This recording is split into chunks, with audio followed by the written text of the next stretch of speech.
Shalom Bapak Ibu Saudara yang dikasihi Tuhan. Puji Tuhan, bersyukur sekali lagi kita masih boleh dipertemukan dalam renungan singkat melalui siraman rohani saat ini.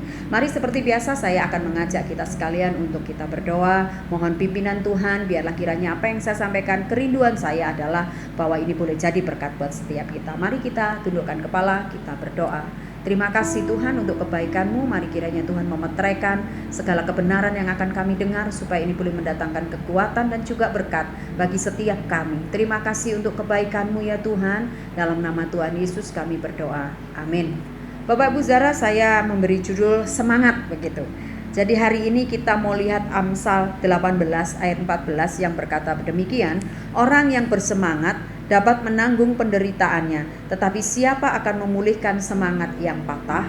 Bapak Ibu Saudara, hari-hari ini di tengah masing-masing kita, apapun tanggung jawab kita, profesi kita, tugas kita, di tengah zaman yang semakin modern ini, seringkali kita mendengar akan orang-orang yang menyebut situasi-situasi tertentu dalam hidupnya itu bisa membuat dia mental illness gitu ya. Dia jadi kehilangan semangat karena mental illness itu ya, karena situasi yang terjadi.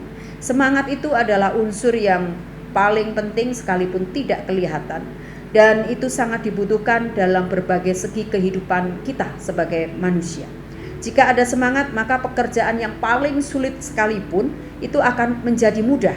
Demikian juga sebaliknya, jika tidak ada semangat, maka pekerjaan semudah apapun itu juga nggak akan ada jalan keluarnya atau tidak akan terselesaikan dengan baik.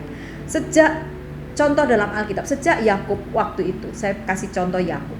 Ketika dia mendengar Yusuf anak yang dikasihinya itu meninggal, ketika Yakub dikasih tahu oleh anak-anaknya yang lain bahwa ini yang paling disayang sudah meninggal, dia seperti kehilangan gairah dan semangat. Dia seperti tidak punya pengharapan lagi bahwa anak yang dikasihnya bakal kembali kepada dia. Demikian juga dengan kita semua, apapun itu bisa membuat semangat kita patah. Kalau Yakub semangatnya jadi patah karena mendengar anak yang dia kasihi meninggal. Mungkin ada banyak hal dalam hidup kita yang tiba-tiba membuat kita jadi nggak bersemangat. Yang tadinya kita antusias, yang tadinya kita punya gairah untuk melakukan sesuatu, tapi tiba-tiba karena satu dan dua hal yang mampir dalam hidup kita, apapun itu bentuknya macam-macam, bisa persoalan, bisa apa saja, itu tiba-tiba bisa meruntuhkan semangat kita. Yang tadinya kita begitu luar biasa, begitu ya, bergelora, tapi tiba-tiba kemudian karena satu dan lain hal, kita jadi mengalami situasi yang nggak nyaman, dan kemudian kita bilang, aduh aku kehilangan semangat.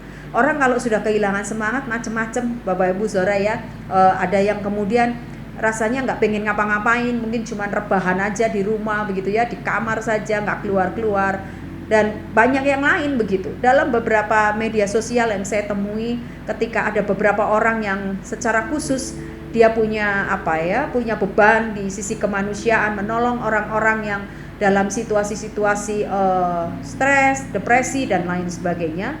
Itu mereka awalnya adalah orang-orang yang dipatahkan semangatnya oleh karena satu dan dua hal persoalan, sampai kemudian itu berlarut-larut, maka kemudian sampai kemudian menjadikan mereka orang-orang yang masuk dalam kategori mengalami gangguan secara mental begitu. Dan tidak jarang kisah-kisah mereka kadang kalau terungkap itu memilukan begitu ya. Kadang-kadang hanya masalah-masalah yang sedikit begitu ya, hanya masalah-masalah yang sebetulnya bisa ditanggung, cuman mungkin karena mereka waktu itu ketika menanggungnya, mereka sedang dalam keadaan yang sangat patah gitu ya, secara semangatnya patah, berantakan, maka kemudian untuk mengumpulkannya kembali mereka perlu usaha yang sedemikian rupa. Bapak Ibu yang dikasihi Tuhan, hari ini apa yang membuat engkau tidak bersemangat? Sekali lagi, semangat itu nggak kelihatan tapi sangat diperlukan. Maka firman Tuhan bilang orang-orang yang bersemangat itu ialah yang dapat menanggung penderitaannya. Tapi siapa yang memulihkan semangat yang patah? Nggak ada Bapak Ibu Saudara, kecuali diri kita sendiri, dan tentunya minta pertolongan Tuhan.